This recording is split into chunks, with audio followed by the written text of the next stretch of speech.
John and Sarah were the couple everyone envied. Married for 10 years, they seemed to have it all. A beautiful home, 2 wonderful kids, and a love that felt as fresh as the day they met. John adored Sarah. He saw her as the anchor of his life, the person he could trust with his deepest fears and wildest dreams. For him, their marriage was a fortress, impenetrable and secure. He often told his friends, "I'm the luckiest man alive. Sarah is my everything." And he meant it. Every decision he made, every sacrifice, was for her and their family. Their life was a picture of suburban bliss, filled with school runs, weekend barbecues, and quiet evenings spent together after the kids were in bed. This perfect picture began to crack one Tuesday evening. John came home early, hoping to surprise Sarah with flowers for their anniversary week. As he walked through the door, he heard her on the phone in the kitchen. Her voice was hushed, but he caught a few words. "I miss you too. I can't wait to see you." No, he has no idea. John's heart dropped. He stood frozen in the hallway, the bouquet of roses suddenly feeling heavy in his hand. Who was she talking to? He tried to reason with himself. This could be her sister, a friend from college. But the tone, the secrecy, it felt wrong. He quietly backed out of the house, his mind racing.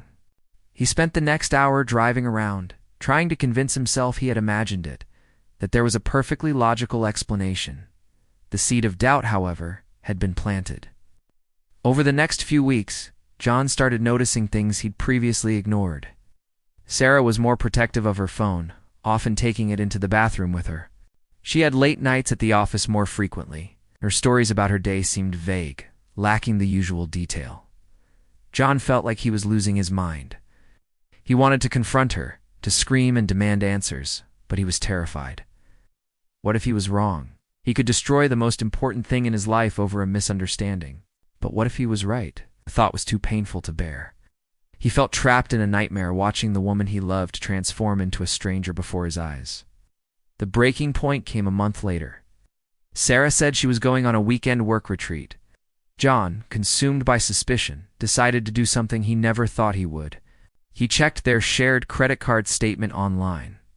His blood ran cold when he saw a charge from a romantic bed and breakfast in a small coastal town, a place they had talked about visiting but never had. There were no work retreats there. There was only one reason she would be at a place like that. The betrayal hit him like a physical blow, knocking the air from his lungs. The fortress he thought was his marriage had been built on sand, and the tide was now washing it all away.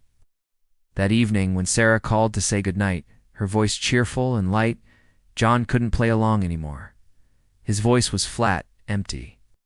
"Where are you, Sarah, really?" The long silence on the other end of the line was all the confirmation he needed. The secret was out.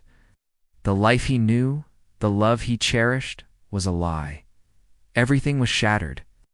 The journey ahead would be long and painful, a path of rebuilding not just a life, but himself. From the wreckage of a trust that had been completely destroyed.